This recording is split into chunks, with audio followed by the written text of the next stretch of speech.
Hello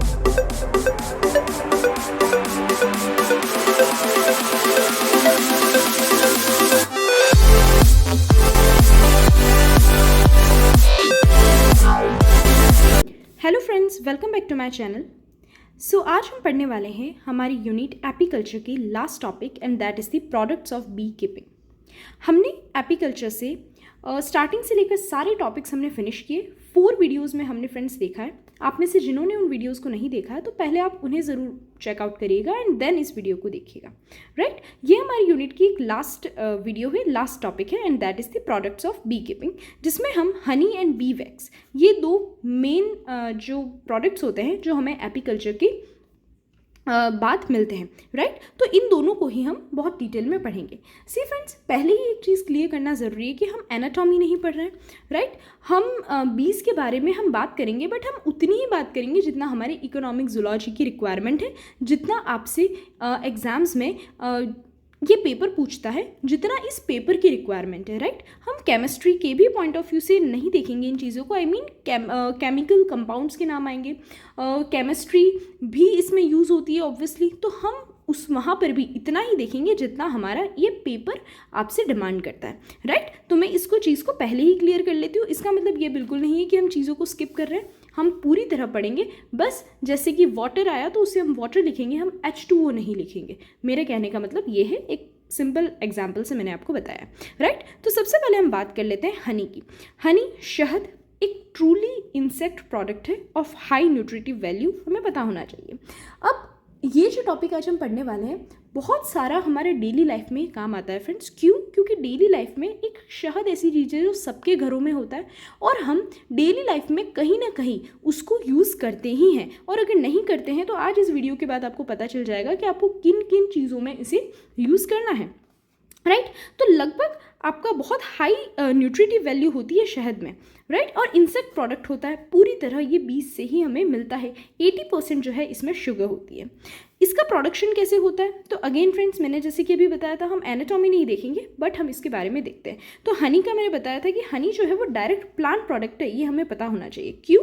क्योंकि nectar, pollen and cane sugar, ये तीनों ही जो बीज होती हैं वो किससे करती है? फ्लावर्स जो होते हैं उनसे कलेक्ट करती हैं एंड देन उसका जो फ्लावर्स का जो सिक्रीशन होता है उसको इंजेस्ट करती है, बीज जो होती है वो अपने बॉडी में, राइट। उसको वो इनटेक करके डाइजेस्ट होता है एंड डाइजेस्ट करके उनके सलाइवा और एंजाइम्स के साथ मिक्स होकर के कुछ सर्टेन केमिकल चेंजेस होते हैं इनकी बॉडी के अंदर ही, ये सब बीज के अंदर हो रहा है, राइट। पॉलन्स हो गए, नेक्टर हो गया, इन सबको उन्होंने सक किया, अंदर डाइजेस्ट हुआ, उनके सलाइवा से मिक्स हुआ, राइट। कुछ एंजाइम्स मिक्स हुए एंड देन कुछ केमिकल चेंजेस हुए उनकी बॉडी में एंड देन उसकी वजह से जो हमें हम कहेंगे कि जो केन शुगर है, सुक्रोज है, जो उन्होंने बीज ने कहाँ से ली थी? प्लांट से ली थी, फ्लावर्स से ली थी, वो कन्वर्ट हो जाता है किसके अंदर? इनवर्ट शुगर्स में, that is dextrose and levulose, right.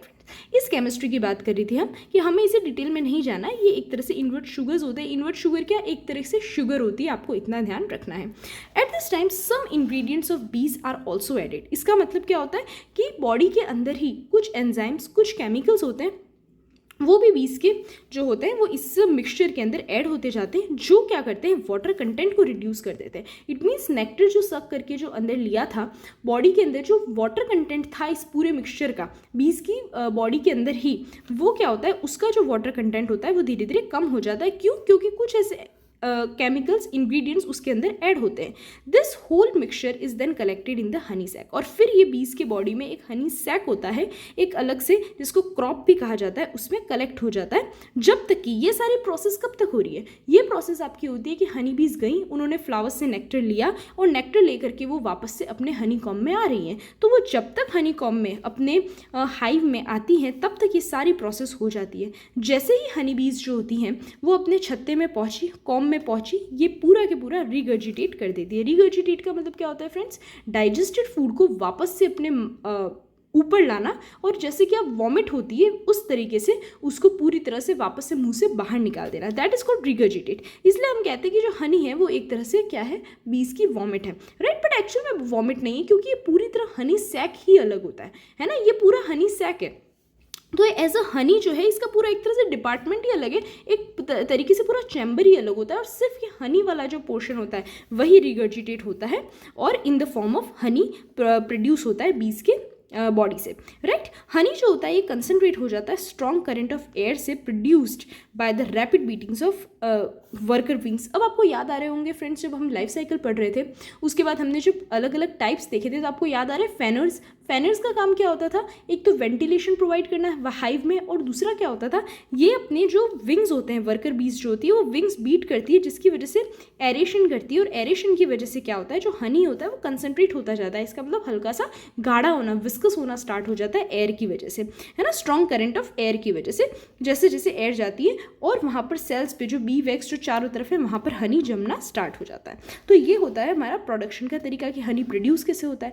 Chemical composition अब देख लेते हैं। तो शुगर रिच कंपाउंड है, हमने देखा इन्वर्ट शुगर में ही कन्वर्ट हो रहा है ये, तो शुगर रिच होता है। इसके अंदर ये अलग अलग टाइप्स की शुगर्स होती है। लेविलोस होता है 38.9%, देन डेक्सट्रोस होता है 21.28%। नाउ फ्रेंड्स ये एक क्या है, ये आपका केमिकल जो कंपोजिशन है ये आप एक फैक्चुअल इन्फॉर्मेशन और ये आपको याद करनी पड़ेगी एज इट इज़, अगर एग्जाम में इस टाइप से क्वेश्चन आता है तो, राइट। अब इसमें कुछ समझने का नहीं है क्योंकि ये एक सर्टेन शुगर है और उसकी इतनी मात्रा होती है, ये हमें पता होना चाहिए। देन माल्टोस होता है ना, और दूसरे शुगर्स भी होते हैं जो 8.81% होती है। एंजाइम्स एंड पिगमेंट्स होते हैं 2.21% होते हैं। ऐश होता है। ऐश क्या होता है, ऐश फ्रेंड्स इसका मतलब होता है जो ट्रेस एलिमेंट्स। ट्रेस एलिमेंट्स मतलब आप मान सकते हैं पोटेशियम हो गया आपका, K+ हो गया, है ना, देन कैल्शियम हो गया, देन उसके बाद मैग्नीशियम हो गया, उसके बाद आपका आयरन होता है, फॉस्फोरस होता है। ये सारे जो होते हैं ट्रेस एलिमेंट्स उसको हमने ऐश कहा है, जो 1% लगभग होते हैं। और वाटर भी होता है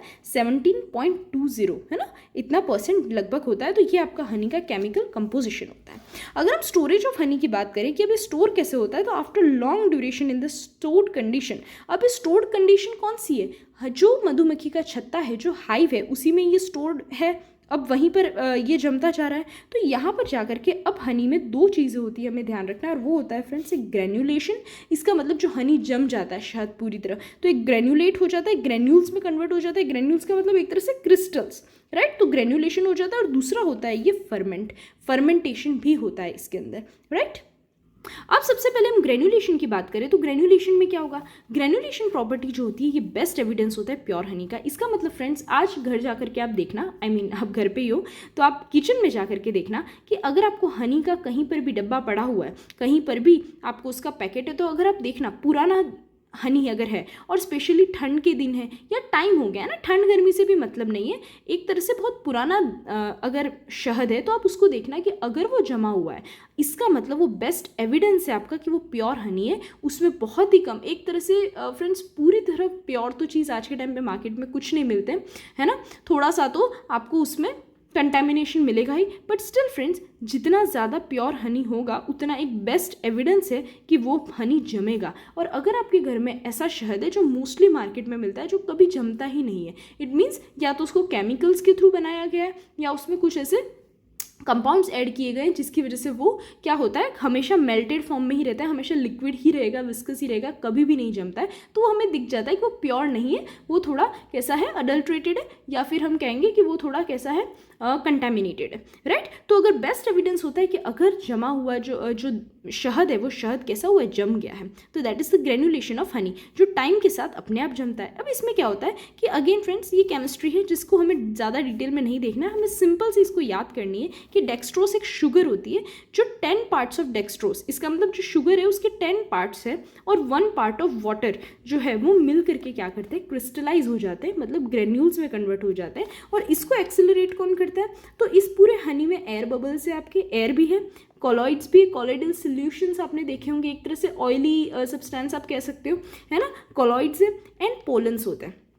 ये सब मिलकर के क्या करते हैं, क्रिस्टलाइजेशन में हेल्प करते हैं, और जो हनी होता है वो आपका क्रिस्टलाइज हो जाता है, एकदम गाढ़ा हो जाता है, जम जाता है ड्यू टू लेस सोल्यूबिलिटी। अब इसकी सोल्यूबिलिटी बहुत कम है, जो आपका हनी है वो क्रिस्टलाइज होता जा रहा है तो सोल्यूबल कम है। हमने ऑलरेडी पहले देखा था लास्ट वीडियो में कि जो हनी होता है वो किस में मेनली जैसे ही बीज रिगर्जिटेट करके उसको बाहर निकालती है, तो जैसे ही फ्रेंड्स हवा की कांटेक्ट में आता है वो तुरंत ही जम जाता है, ठीक है, जमने लगता है और विद टाइम वो है वो ग्रेनुलेट होना स्टार्ट कर देता है। तो इसकी सोल्यूबिलिटी ऐसे भी लेस होती है, बहुत कम सोल्यूबल होता है। सोल्यूबल का मतलब पानी में घोलोगे आप, किसी भी लिक्विड सोल्यूशन में सॉल्वेंट में घोलोगे तो वो बहुत ही कम घुलेगा। लेस सोल्यूबल का मतलब वो नहीं घुलेगा ही नहीं या बहुत ही कम घुलेगा। तो उसकी वजह से लेविलोस अभी हमने केमिकल कंपोजिशन में देखा, एक तरह की शुगर है, ये क्रिस्टलाइज नहीं होती है फ्रेंड्स। मतलब आप सोचिए कि एक शहद है, शहद में अलग अलग टाइप्स के बहुत सारे कंपोजिशन से हमने देखे थे, है ना, कंस्टिट्यूएंट्स है, उनमें से कुछ जो होते हैं जैसे कि डेक्स्ट्रोज शुगर है वो तो क्रिस्टलाइज हो जाती है,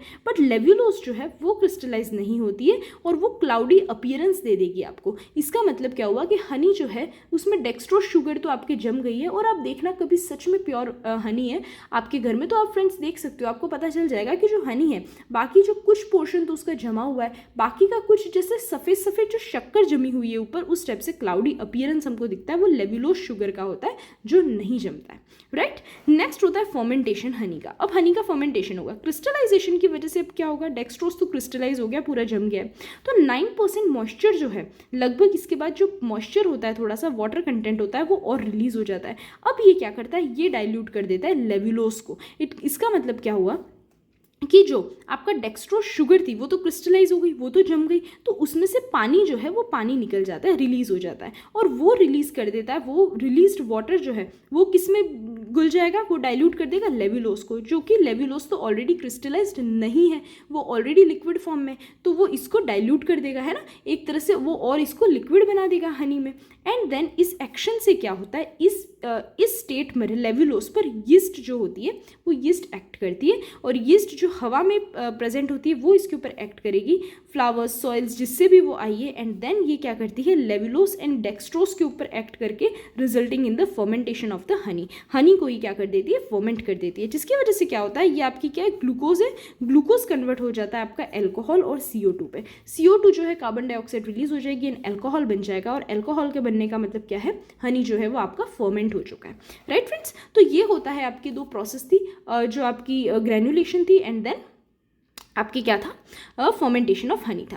अब हम बात कर लेते हैं इकोनॉमिक इंपॉर्टेंस ऑफ हनी, जो बहुत इंपॉर्टेंट है। अगर हम फूड वैल्यू की बात करें फ्रेंड्स, तो लगभग 200 ग्राम जो हनी होता है, शहद होता है, उसमें कितने न्यूट्रिएंट्स होते हैं, उसकी न्यूट्रिटिव वैल्यू जो होती है वो लगभग आपके 11.5 लीटर, मतलब आप सोचो फ्रेंड्स 11.5 लीटर दूध जो है उसमें जितने न्यूट्रिशन होता है उतना केवल 200 ग्राम हनी में होता है, शहद में होता है। 1.6 kg क्रीम का मतलब जो दूध में ही जो क्रीम होती है, फैट होता है, फुल फैट, उसमें इतना प्रेजेंट होता है, 1.5 किलो लगभग 1.6 kg ऑफ क्रीम जितना न्यूट्रिशन होता है, एंड 330 ग्राम मीट जितना इसमें न्यूट्रिशन होता है।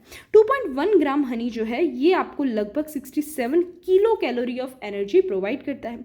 इसको आप कभी भी, एक शहद की सबसे खास बात क्या है, अगर आप देखेंगे तो आप हनी को कभी भी खा सकते हो, किसी भी सीजन में खा सकते हो, किसी भी टाइम पर आप इसको ले सकते हो, और किसी भी एज के बच्चे को खिलाया जाता है। इवन फ्रेंड्स जब छोटा सा बच्चा पैदा जब होता है, जस्ट आफ्टर बर्थ भी बच्चों को शहद चटवाया जाता है ना, उसको वो भी टेस्ट कराते हैं। इसका मतलब हनी, शहद ऐसी चीज़ है जो किसी भी एज में, किसी भी मौसम में, किसी भी टाइम पर लिया जा सकता है, राइट। इसको और हम किस में यूज़ करते हैं, इसको हम यूज़ करते हैं प्रिपरेशन ऑफ कैंडल्स में, केक्स में, एंड ब्रेड बनाने में, बिस्किट्स बनाने में भी इसको यूज़ किया जाता है।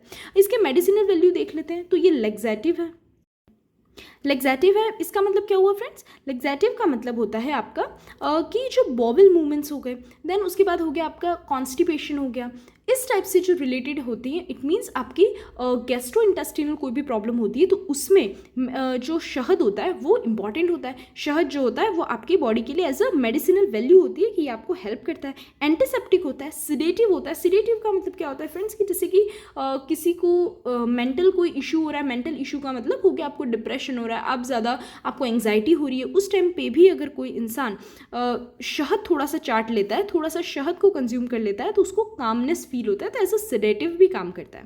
देन जनरली इसको मेनली अगर आप देखोगे तो मेडिकल में तो इतना यूज़ नहीं होता है ऑब्वियसली, बट आयुर्वेदिक हो गई आपकी सिस्टम ऑफ मेडिसिन है, यूनानी सिस्टम ऑफ मेडिसिन से, इसमें शहद को बहुत ज़्यादा वैल्यू दे रखी है। वहाँ पर मोस्टली अगर आप देखोगे तो अगर आप आयुर्वेदिक कभी मेडिसिन किसी को देखने लेते हुए आपने देखा होगा देखा तो फ्रेंड्स मेनली आयुर्वेदिक मेडिसिन जो होती है वो शहद के साथ दी जाती है, पाउडर फॉर्म में होती है और उस पाउडर फॉर्म को हम शहद के साथ मिक्स करके लेते हैं, राइट। ये आपके हीमोग्लोबिन बिल्डअप में भी हेल्प करता है। किसी के हीमोग्लोबिन में कमी हो तो जो शहद है, हनी को कंज्यूम करने से आपका हीमोग्लोबिन भी बनता है। देन हम देखेंगे कि प्रिवेंटिव होता है अगेंस्ट, ये गर्म भी होता है। आपने देखा होगा कि कोल्ड हो गया, कफ हो गया, फीवर में भी हनी को हम यूज़ कर सकते हैं। ब्लड प्यूरीफायर होता है फ्रेंड्स, आपने बहुत सारी ऐसी देखी होंगी एज अ ब्लड प्यूरीफायर करके। मैं किसी भी मेडिसिन का नाम नहीं लूँगी, बट ऐसी बहुत सारी आती है मेडिसिन आती है, जो सीरप्स आती हैं जिनमें एक्चुअल में हनी के साथ ही मिक्सड होती है वो मेडिसिन, और वो एज अ ब्लड प्यूरीफायर काम करती हैं। देन क्यूरेटिव होती हैं ये अल्सर्स के लिए। किसी को अगर मुंह में छाले हो गए हैं, एलिमेंट्री कैनाल में अगर छाले हो गए, अल्सर्स हो गए, तो उसमें भी शहद जो होता है वो आपकी एज अ मेडिसिन काम करता है। इसका रेगुलर यूज़ जो है वो इवन डॉक्टर्स रेकमेंड करते हैं। अगर सीवियर केसेस है, अगर हार्ट अटैक हो रहा है, मैल न्यूट्रिशन हो रहा है, इनडाइजेशन हो रहा है, आपको डायबिटीज़ है किसी को, इवन डायबिटीज़ होते हुए भी, इसमें इतना शुगर होते हुए भी, उसके बाद भी क्या करते हैं, रेकमेंड किया जाता है डॉक्टर के थ्रू कि आपको हनी कंज्यूम करना चाहिए। हनी की इतनी अच्छी इसमें न्यूट्रिटिव वैल्यू होती है, राइट फ्रेंड्स। इसके बाद हम इसके दूसरे भी हम अगर यूज़ देखें तो प्रिजर्विंग क्वालिटी इसकी बहुत अच्छी है। इसका मतलब आप हनी को एज अ प्रिजर्वेटिव जो थिंग भी हम यूज़ करते हैं, राइट। एज अ प्रिजर्वेटिव भी इसको यूज़ किया जाता है। देन एल्कोहलिक ड्रिंक्स भी बनाने में हनी को यूज़ किया जाता है। इसको हम पोल्ट्री एंड फिशिंग इंडस्ट्री में भी हनी का यूज़ है। शहद को क्या करते हैं फ्रेंड्स, इसको एज अ फूड की तरह, बेट की तरह पोल्ट्री में छोटे छोटे चिक्स जो होते हैं उनको खिलाया जाता है। वैसे फिशिंग इंडस्ट्रीज़ में छोटी छोटी फिशेज जो होती है उनको भी एज अ फीड करने के लिए, है ना, एज अ फूड उनको हनी जो है वो दिया जाता है, राइट। इनको इंसेक्ट डाइट में भी दिया जाता है, एग्जैक्टली कि हनी जो है उसकी इतनी सारी मेडिसिनल वैल्यूज़ है जो हमने देखा फ्रेंड्स कि इनको अलग अलग, इवन ह्यूमंस ही नहीं, एनिमल्स तक को डाइट में जो शहद होता है उसको यूज़ करते हैं। बैक्टीरियल कल्चर का मतलब क्या होता है, जिसमें बैक्टीरिया से हम अच्छे गुड बैक्टीरिया को यूज़ करके हम क्या करते हैं, हमारी जो डेली लाइफ है उसमें हमारे फ़ायदे के लिए हम जो बैक्टीरिया को यूज़ करते हैं लैब्स में, राइट, उसको हम कहते हैं बैक्टीरियल कल्चर कहते हैं। तो उसमें भी हम हनी को कहीं ना कहीं यूज़ करते हैं। नाउ नेक्स्ट हम बात करते हैं बी वैक्स की। ये पूरा हमने देखा था फ्रेंड्स हनी का, राइट। दो हमने देखे थे कि मेजर इसके क्या है प्रोडक्ट्स है, एक हनी शहद और दूसरा होता है बी वैक्स, जो वैक्स निकलता है। बी वैक्स हमने देखी थी पूरी कि एक तो वैक्स सिक्रीट होता है बॉडी से और दूसरा हनी सिक्रीट होता है। तो बी वैक्स की अगर हम बात करें तो ये बहुत ही यूजफुल बाय प्रोडक्ट है, मतलब मेन प्रोडक्ट होता है और दूसरा साइड प्रोडक्ट जो दूसरा भी रिलीज होता है दैट इज बाय प्रोडक्ट। ये भी हमको बी कीपिंग इंडस्ट्री से मिलता है। ये yellowish to greyish brown colour का होता है बी वैक्स, इनसॉल्युबल होता है आपके वाटर में, पानी में नहीं घुलेगा, बट एक ऑर्गेनिक कंपाउंड है ईथर, राइट। ईथर में ये सोल्यूबल होता है, ईथर में घुल जाता है। देन नेचुरल सिक्रीशन होता है ये भी वर्कर बीज का, जैसे ही हनी वो सिक्रीट करती है वैसे ही जो बीज होती है वो आपके बी वैक्स भी सिक्रीट करती है, और ये सिक्रीट होकर के अगेन हवा के कांटेक्ट में आकर के, ये भी एयर के कांटेक्ट में आकर क्या होता है, जमना स्टार्ट हो जाता है और स्केल्स और फ्लेक्स की शेप में जम जाता है। इसका मतलब क्या होता है फ्रेंड्स, वही आपके हनी कॉम की हेक्सागोनल शेप आप देख सकते हो, इस शेप में जो है ये जमना स्टार्ट हो जाता है, राइट। उसके बाद हम बात करें कि चिबनल क्या है, ये एक साइंटिस्ट थे जिन्होंने 1934 में एक रिपोर्ट किया था कि मेनली जो इंसेक्ट्स के जो वैक्स होते हैं वो लगभग उनका अगर हम केमिकल कंपोजिशन देखें तो उनका कॉम्प्लेक्स मिक्सचर होता है, जिसमें यही अलग अलग प्रोपोर्शन में हो सकती हैं चीज़ें, बट ये इनमें मेनली प्रेजेंट होता है। अब ये क्या है देखना, इवन नंबर्ड का मतलब क्या होता है, C24, C26, 28, 30। Even numbered carbon, ये कार्बन है, कार्बन 24, कार्बन 26, राइट। ऐसे इतने कार्बन्स वाली चेन होती है। अगर फ्रेंड्स ऑब्वियसली आपने केमिस्ट्री पढ़ी है, आपको ये चीज़ पता है। तो इवन नंबर्ड में ऐसे एल्कोहल्स होते हैं इनके अंदर। देन नॉर्मल फैटी एसिड्स होते हैं, ये भी इवन नंबर्ड में होते हैं। इसका मतलब फैटी एसिड्स, एल्कोहल्स, पैराफिन्स, इन सब में कार्बन होते हैं, कार्बन की लॉन्ग चेन्स होती हैं। तो वो कितनी होती है, C23 हो सकती है। ये ऑड नंबर्ड है, पैराफिन्स जो होती है वो ऑड नंबर चेन होती है, तो C23, C25, C27, right, C33, 35, 37, ये इनके मेनली क्या होते हैं प्रोपोर्शंस, अलग अलग प्रोपोर्शंस में होंगे, अलग अलग इंसेक्ट्स होते हैं, राइट। तो ये इसका क्या होता है, एक तरह से केमिकल कंपोजिशन होता है जिससे बी वैक्स जो है वो बनता है लार्ज क्वांटिटीज़ में। अब ये मैंने स्टार मार्क किया है, आप भी कर लेना फ्रेंड्स, कि लार्ज क्वांटिटी में बी वैक्स जो है वो किससे प्रोड्यूस होता है। तो ध्यान रखना, एक्सपोर्ट करना और प्रोडक्शन जो है बी वैक्स की हम बात कर रहे हैं तो वो होता है एपिस डॉर्सेटा बीज से। अब ये क्वेश्चन आता है कि मैम ऐसे कैसे, है ना, हनी तो सबसे ज़्यादा प्रोड्यूस कहाँ पर हो रहा है, हमारे इंडिया में एपिस इंडिका से होता है। अगर हम वर्ल्ड में देखें तो यूरोपियन कंट्रीज़ हो गई, अमेरिका हो गया, वहाँ तो हम मेलिफेरा, एपिस मेलिफेरा जो है उससे सबसे ज़्यादा हनी प्रोड्यूस करते हैं। देन एपिस डॉर्सेटा से तो हमने देखा था कि उसको तो एपीकल्चर के लिए यूज़ ही नहीं कर सकते, तो इससे बी वैक्स कैसे सबसे ज़्यादा प्रोड्यूस होता है। तो फ्रेंड्स याद करो, जब life cycle not life cycle, जब हम अलग अलग डिफरेंट स्पीशीज़ ऑफ बीज पढ़ रहे थे तो हमने सबसे पहले एपिस डॉर्सेटा पढ़ा था और उसमें एक चीज़ पढ़ी थी कि ये बीज जो होती है एक तो बहुत ज़्यादा डेंजरस होती है, बहुत ज़्यादा ये फ्यूरियस होती है, फेरोशियस होती है, और उसके साथ एक वर्ड लिखा था दैट इज़ ये माइग्रेटरी होती है। माइग्रेटरी का मतलब क्या होता है, आप सोचिए, एक बार इन्होंने क्या किया, एक बार इन्होंने छत्ता बनाया, हनी प्रोडक्शन किया, पूरी तरह से एक इनकी पूरी लाइफ साइकिल एक निकल गई, और उस साइकिल के बाद ये लोग क्या करती हैं, माइग्रेट होकर के दूसरी जगह बना लेती है। इसका मतलब सोचिए, हनी आप एक बार प्रोड्यूस कर सकते हो, एक बार आपको बहुत सारा लार्ज क्वांटिटी में मिल गया। ये जो बी वैक्स है, ये बी वैक्स हमको एपीकल्चर से नहीं मिलता है। आप ध्यान देख दीजिएगा इस पे कि ये जो बी वैक्स जो है फ्रेंड्स, ये हमको मेनली ट्राइबल्स होते हैं, जो वाइल्ड हम पीपल नहीं कहेंगे बट वाइल्ड जो ये फॉरेस्ट्स होते हैं उनमें से हम ये जो वाइल्ड बीज जो होती है वहाँ से हमको निकाल करके लाना होता है। तो एक साइकिल के बाद क्या होंगी, ये बीज जो होंगी ये पूरी यहाँ से शिफ्ट होकर के माइग्रेट करके दूसरी जगह चली जाती है। तो उस टाइम पर ये पूरा क्या होता है, ये वेस्ट जाता है। इसका मतलब हमें जो बी वैक्स है वो मिल जाता है। क्यों? क्योंकि यहाँ पर नहीं वापस से अब ये लोग ये जो बीज होंगे ये वापस से इधर नहीं बनाएंगे। इसका मतलब आपने देखा था कि दूसरी जो बीज होती है लाइक एपिस इंडिका हो गई, दूसरी बीज जो होती है वो रिपीटेडली साइकिल में लाइक रिसाइकिल जैसे होता है वैसे एक साइकिल हो गई, एक बार हनी प्रोडक्शन हो गया, उसको अगर हमने यूज़ करके निकाल लिया, फिर वापस से वो उसी जगह पे सेम जगह पे उसको रीयूज़ करके वहीं पर वापस से हनी प्रोडक्शन करते हैं, नेक्स्ट साइकिल स्टार्ट हो जाती है। बट एपिस डॉर्सेटा में नहीं होता, ये माइग्रेटरी होती है इन नेचर, और ये उसको वहीं पर छोड़ करके दूसरी जगह चली जाती है और दूसरी जगह फिर से छत्ता बनाना चालू करती है। इसका मतलब वो पूरा बी वैक्स जो है अब जो ट्राइबल्स हैं या वहाँ के लोकल पीपल उसको तोड़ करके ला सकते हैं, और इसलिए ये बहुत बड़ा, बहुत लार्ज अमाउंट में इसका प्रोडक्शन होता है बी वैक्स का। क्योंकि हमने देखा है फ्रेंड्स, जब 60 to 70 पाउंड्स ऑफ केवल हनी प्रोड्यूस कर रही है तो सोचो उसके जो छत्ते होंगे, हाइव्स होंगी, कॉम्स होंगे, वो बी वैक्स कितना बड़ा होगा, राइट। तो हमको बहुत ज़्यादा अमाउंट में प्रोडक्शन होता है इसका और एक्सपोर्ट किया जाता है इसी के जो बी वैक्स होते हैं। इकोनॉमिक इंपॉर्टेंस अगर हम देख लें तो ये बहुत सारी मैन्युफैक्चरिंग में यूज़ होती है, कॉस्मेटिक प्रोडक्ट्स में आपका बी वैक्स होता है, कैथोलिक चर्चेज में होता है। कैथोलिक चर्चेज में क्या होता है फ्रेंड्स, मेनली जो बड़े बड़े कैथोलिक चर्चेज होते हैं उनमें जो कैंडल्स होती है, कैंडल्स में प्योर बी वैक्स को यूज़ किया जाता है, राइट। तो वहाँ पर यूज़ होता है। फेस क्रीम्स हो गई, आपके पेंट्स, ऑइंटमेंट्स हो गए, इंसुलेटर्स हो गई, पॉलिशेज हो गई, देन आपकी प्लास्टिक वर्क्स हो गए, कार्बन पेपर आता है ना, दूसरे बहुत सारे लुब्रिकेंट्स आते हैं, उन सब में भी बी वैक्स को यूज़ किया जाता है।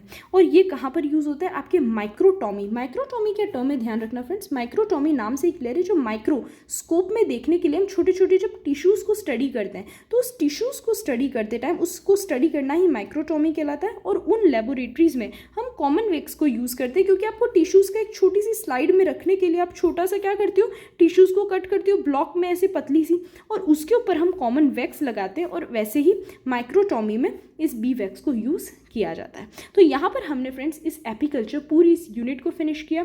हमने इसको बहुत ही डिटेल में पढ़ा है। आप इनकी सारी वीडियोस देखना, पूरी मैंने प्लेलिस्ट बना रखी है और मैं उस प्लेलिस्ट को भी इसमें ऐड कर लूँगी फ्रेंड्स, राइट। तो मैं इसके लिंक भी मैंने डिस्क्रिप्शन बॉक्स में डाल रखी है। And if you find any doubt related to this topic then you can ask me in the comment box. So we'll meet in the next video. Thank you. Bye. Take care.